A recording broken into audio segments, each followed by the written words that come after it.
Hey, what's up? You came by at a really good time. If you'd been like half an hour earlier, there wouldn't have been anything here, and I would have been still struggling with a name for this channel. But you're here now, and we got a name. It's Philosophy Creep.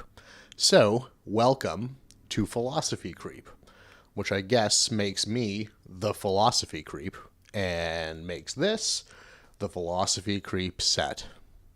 Well, I mean, that's not strictly speaking true. This is a jungle, right? Yeah, that's not the Philosophy Creep set. This is a brick wall. Also not the Philosophy Creep set. That should be obvious. And here's the Comedy Cellar. I think it's probably even more obvious that this isn't the Philosophy Creep set. Nope, that's just a picture of a bar in New York. Here's a war zone. Yeah. Nope. Don't know what that is. Don't even think it's a real picture. Here, let me get out of the way for a second. Right? Yeah. Probably not a real thing. Probably from a video game. Anyway, that's definitely not the set. Here, I'll show you the set. It looks like this.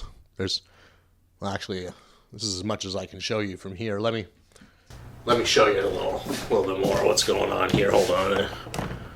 Right. So yeah. Oh shit, fuck. Oh no. See, yeah. That's the desk over there. Yeah. All right. Okay. That's enough of that. Hold on. Let me get that set up again for you. Okay. There we go. So yeah, that's the Philosophy Creep set. Hope you liked it. You're not going to see it again. You're mostly going to be seeing, I don't know, the jungle, or maybe a nice island. You know, I live in a shitty northern city. It gets pretty gross out there, so I don't mind pretending to be somewhere nicer than I am. So what's this about, right? What are we doing here? Theory creep. Philosophy creep. Theory creep. Theory creep. That's better. I don't really care about philosophy too much. This is primarily going to be a channel where we talk about postmodernism and cultural theory and where those two kind of academic disciplines intersect. Cultural theory is pretty obvious. You know, it's theorizing about culture. You know, you're analyzing cultural elements, talking about movies, talking about advertisements, talking about, politics. So that part's obvious. What's postmodernism? Right? That's a big term these days. You've probably heard some right-wing douchebag talking about it, like Jordan Peterson or what's his name? He's not really in the news anymore. Milo Yanovich or whatever. Anyway, postmodernism has really become a loaded term, and it's come to stand for something that I think is very beneficial and really beautiful: identity politics, gender theory, queer theory, post-colonial theory, race theory, that kind of thing. And they definitely come from postmodernism, but they're like branches of the tree. It's a little bit misleading to characterize postmodernism as queer theory or as anti-colonial, anti-imperial kind of sentiments. Although, like I said, it's a part of postmodernism. Postmodernism was about the rejection of meta-narratives above all else. Now, what's a meta-narrative, right? It's a story that we tell ourselves between stories, outside of stories. It's a fundamental belief that a culture has history. Is a meta-narrative. This idea that history is a progressive, developmental process is something that postmodernists, especially Walter Benjamin, with his, what were they, the Theses of History. This is a picture of Angel Novus by Klee, and Walter Benjamin calls him the Angel of History. And he says that where we see progress, the angel sees a piling of rubble. I'll throw the quote up there. It's a really, really beautiful quote. And I think that really kind of encapsulates the postmodern, although I'm not sure Walter Benjamin would be considered postmodern. I think he kind of came before that movement, but I think this quote really kind of encapsulates one element of postmodernism, and that is its relationship with the meta-narrative of history. there's other meta-narratives that postmodernism attacks. And in particular, I'm really interested in how it addresses truth and how it kind of dismantles the notion of like a linear argument, a developmental kind of thesis as a way to access truth. That's something that really we'll be talking about a lot in this channel. I had a great professor at U of T named Anne Komaromi. She taught a class on postmodernism, but it wasn't called Postmodern 101 or Postmodern Theory. It was called Literature After Modernism. And that was the term she used throughout the class, after modernism. She kind of refused to use the term postmodernism at all. And she told us that if we used the term postmodernism in our essays, and I think she was joking, but she said that it would be an automatic F, that we would just fail the class should we use the term postmodernism, because in her mind, it didn't mean anything. It was too broad a concept to be encapsulated in one term. And I think that's incredibly accurate. Postmodernism is a movement that took place in virtually every spectrum of culture. Film, sculpture, painting, photography, literature, poetry. There's even postmodern military strategies. This is a sprawling discipline, and you really can't nail it down outside of the specific subject that you're talking about. So, Dr. Komaromi also said, I think quite accurately, that the most coherent and kind of complete explanation of postmodern philosophy is deconstruction. Now, if I used labels and had more respect for myself as an academic, I would say that I'm a deconstructionist.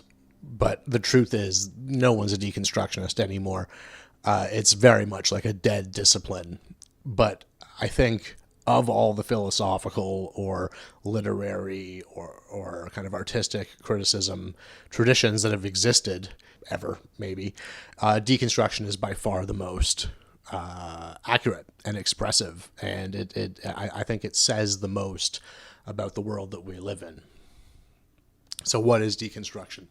It's literally what it says. It's an attempt to deconstruct, to dismantle things, in particular truth or other postmodern meta-narratives. I think that deconstruction arms postmodernists with a kind of theory, although it's a very radical and abstract kind of philosophy. At least it gives postmodern artists something to work with when they try to explain their otherwise very confusing art. So postmodern artists tend to disassemble the kind of commonly accepted truths, or meta-narratives as they call them, in their discipline. So in film, this means making films that don't have coherent plots, that don't express a kind of moral at the end, that don't wrap up in a conclusion that gives the audience a kind of false sense of security. In painting, you've got a rejection of form, a rejection of representation, a questioning of what it is to represent. I don't want to spend too much time summarizing what deconstruction and postmodernism are. I just want to kind of give you a baseline so you know how I'm using these terms. I'll go into a lot more depth later on in the channel as we talk about what these terms mean and how we can use them. But for now, what I want to talk about is what the state of affairs is on YouTube regarding deconstruction and postmodernism. So what do you get when you go on YouTube and you type in deconstruction or cultural theory into the search bar? Well, you're probably going to get one of two things. First, you might get really slick, well-produced, short videos that just kind of summarize a particular philosopher or a particular idea, like Philosophy Cuck, Philosophy Bros, although I'm not sure they're on YouTube anymore, Wisecrack. These kinds of channels are really good as introductions to these theories. Like this video is really well made, just a really short, good introduction to Derrida's theory of difference and language and the idea of signs, and it's a good video. You should check it out. So That's the first kind of content you can expect on YouTube. Summaries, introductions, kind of survey level discussion. Then you can find stuff like this. These are just lectures that were filmed, or panel discussions that were filmed. They're not produced. They're often very long and very dry. And if you don't have the background or the vocabulary to understand these, it can be a little bit hard to access. They're really useful for beginners who are, just starting to understand this kind of theory, but have a background in it. Like if you studied philosophy or literature in school and you pick up a book of Derrida's and, you're a chapter or two in, these lectures can be great. You have the vocabulary, you know what he's doing, or you're starting to know what he's doing. And now you have a professional kind of guiding you in your reading. It's really useful. But what if you don't have the vocabulary, and what if you don't have the background? Are these theories still useful to you? Is this just jargon, professional navel-gazing, philosophy, kind of for the sake of it, mental masturbation? I don't think so, although that criticism is levied against this discipline ad nauseum.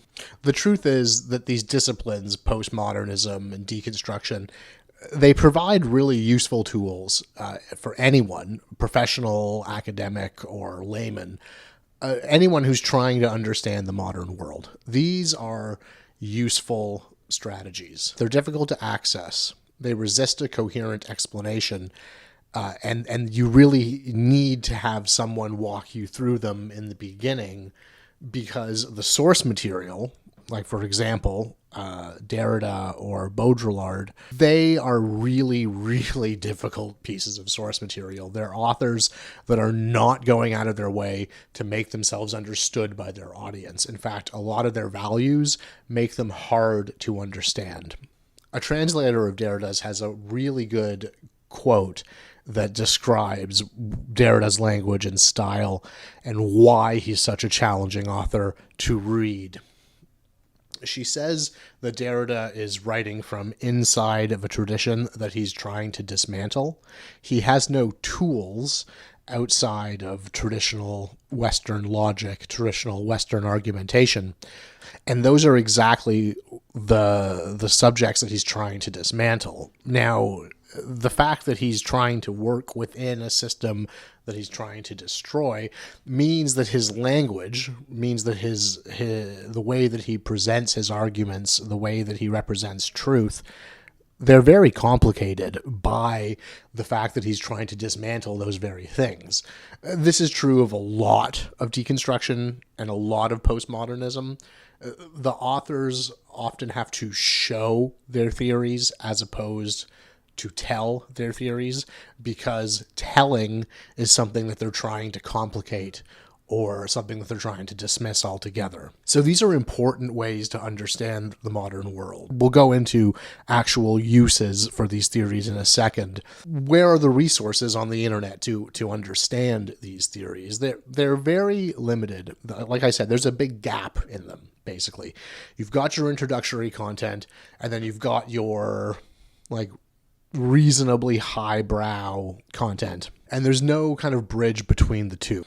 Philosophy has really become a study of the history of philosophy. This is a pretty common critique laid against philosophy departments, that they don't practice philosophy.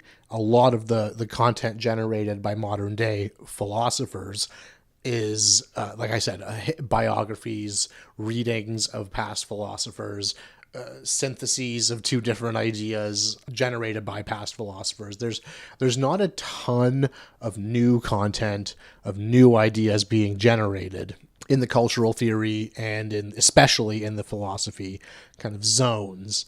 This is paralleled by what's going on YouTube, where 90% of the content on this subject is survey level stuff. The truth is that these theories are most effective and most clear to their readership when they're being used.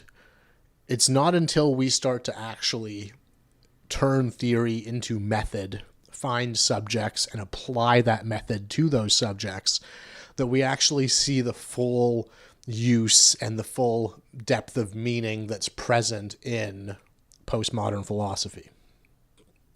When we assume a linear, progressive, hierarchical kind of truth, where we assume that we arrive at truth, where we determine what's true as opposed to what's false, when we think that that's a scientific process, when we think that it's a process that can be rationalized, we're assuming a lot of things about truth.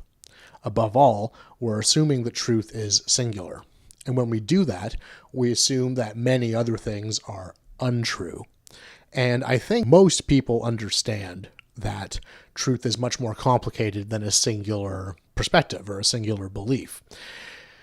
But the truth is, when we think about truth, when we think about validity and authenticity, we tend to deploy this linear, exploratory method. Like, think about the detective, like Sherlock Holmes, or the scientist, like Albert Einstein. There's an assumption built into these figures, or the stories that we tell about these figures, that they are decoding the world, that there's a nugget of truth surrounded by, all this fleshy bullshit, and they're ripping the flesh away, and they're just trying to mine out this core of truth. And this is how we think about determining fact from fiction. But there's a lot of problems in this approach to truth. We're just a subjective entity looking at this massive, complicated, objective thing, the world, and we really don't have a hope in hell of getting an objective perspective on it. It's like looking at the moon through a toilet paper tube. There's no way to get all the angles of the world at once, and inevitably, when you talk to enough people, you start to see that perspectives on truth are quite subjective. And anyway, the linear method of truth is quite problematic. This is one of the things we'll be talking about in this series. So why is this important to you? Well, it's because there are powerful forces in the world, and I don't want to get conspiratorial.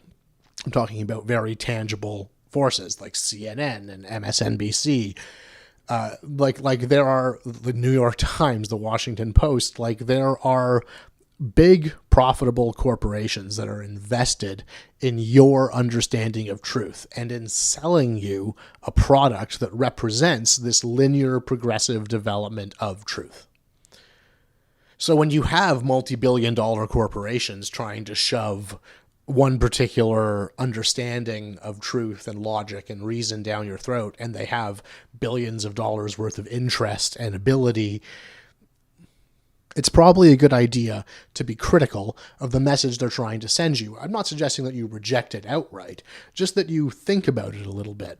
And postmodern and deconstruction philosophies, they're useful tools in thinking about, frankly, the lies that we're told on a daily basis. So there's a few problems that I've identified. First, I've identified that a lot of the content on YouTube that represents or discusses postmodern content is baseline, survey level, introductory content. The other problem that I've identified is that the source material for a lot of these disciplines, Baudrillard, Derrida, Walter Benjamin, Levinas, Jean-Luc Nancy, that kind of thing, they are quite inaccessible to laymen. And from my own personal experience, I was only able to understand these thinkers after I had someone explain at least the basics of their concepts to me in simple, plain language. Then I was able to look for those theories within the texts. I was able to look at this inscrutable language and parse it a little bit better because I knew what I was looking for. And after I found what I was looking for a few times in the text, I learned how to read it and was able to go on and read it some more. Now, I do see like high-level, university-level analysis of postmodern theory on YouTube. But like I said, it's often in lecture format. It's extremely dry. And unless you're passionate about the content and already have a kind of context or baseline to understand it, the source material for these theories, the original thinkers and the original texts that developed these philosophies, like I said, are extremely hard to read. And that's by design. They're really trying to show the audience, and they're trying to offer an experience to the audience rather than a clear, linear, progressive argument, because one of the things that these texts are often trying to do is dismantle the supremacy, the hierarchy of a linear rational argument over an incoherent kind of experiential one. In general, the goal of deconstruction and postmodern philosophy is to dismantle hierarchies and to contaminate dyads. They look for pairs that seem to be distinct, and then they find ways that those pairs interact with each other and contaminate each other. They look for pairs that are on top of each other, where one thing is subordinate to another thing, or where one thing comes before another thing. And then they try to complicate that hierarchy and make it a little bit more parallel instead of, or a little more horizontal instead of vertical. Now, I've been saying cultural theory and postmodernism because postmodernism is this very broad concept, and it would be, like I said earlier, it would be basically meaningless if you don't contextualize it and refine it and focus it a little bit. And I've been saying cultural theory to focus postmodernism, but the truth is that the cultural theory, media theory, language theory, translation theory, that like all these branches, critical theory, like all these branches of cultural analysis, like again, like postmodernism, they're impossibly broad. It's almost meaningless to say cultural theory unless you qualify that as well. So another thing this channel is going to be doing is we're going to be looking at cultural theory that is outside the realm of postmodern cultural theory, because not all cultural theory is created equally. And a lot of modern cultural theory, I think, is extremely conservative and extremely anti-virtual, pro-material, and that results in it being anti-internet, pro-in-person relationships. An undercurrent in this channel is definitely going to be the validity of online relationships and the newness and the novelty of them. The internet provides a really good subject for postmodern cultural analysis because so many traditionally postmodern values are expressed on the internet on a daily basis and are just kind of common knowledge on the internet. The online paradigms that are forming on places like Reddit or YouTube or Instagram, the kind of world testing, world forming that the populations of these online communities perform, they're in line with postmodern values, which is really interesting because postmodernism, like I said, is really kind of a dead discipline. In academia, people who advance postmodern cultural theory, kind of postmodern philosophy, postmodern literary theory, they're a rare breed. There's very, very few of them. There's definitely no postmodern departments, at least not in any of the universities that I went to. Even cultural theory departments are kind of going by the wayside. When I was in university, there was a cultural theory department that I started at, but it quickly got dissolved and merged with the literary studies department. So in the end, my degree was in cultural theory and literary studies. Although the truth is I never took many literary studies classes. It's just that the cultural theory degree that I was earning got merged with a literary theory degree because the departments got merged, which really speaks to the minuteness of these disciplines in this grand scheme and in the scale of the post-secondary kind of world. So I have two projects to start this channel off with. One is called Isolation Switch, and the other is called Murder. They're both book, essay, research projects that I started outside of school. Once I finished school, I was definitely interested in continuing working in the theoretical kind of world, so I wrote these two projects. The first one, Isolation Switch, Fame in the Age of Loneliness, is really about outsider celebrities and how the outsider celebrity on the internet is starting to become the insider celebrity, how the internet is causing this kind of mixing of marginal and central celebrity culture. It's also about self-presentation and self-presentation on the internet and how self-manufacturing is informed by self-presentation.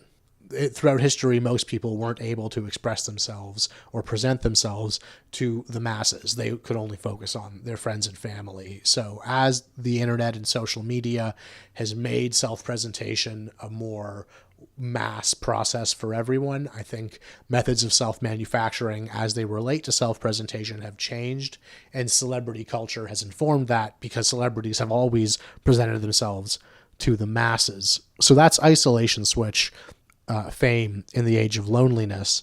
The second project is called Murder and Other Humane Acts. It's about horror parody. It's about laughter and humor and fear and terror. In particular, it's about the Adult Swim show Aqua Teen Hunger Force, because I think it's possibly the most interesting horror parody ever produced. And it's also a very postmodern show. It represents a lot of postmodern values. And Aqua Teen in particular is a popular and very useful tool for explaining postmodern philosophy. So those two projects are video essays. There'll be multiple parts.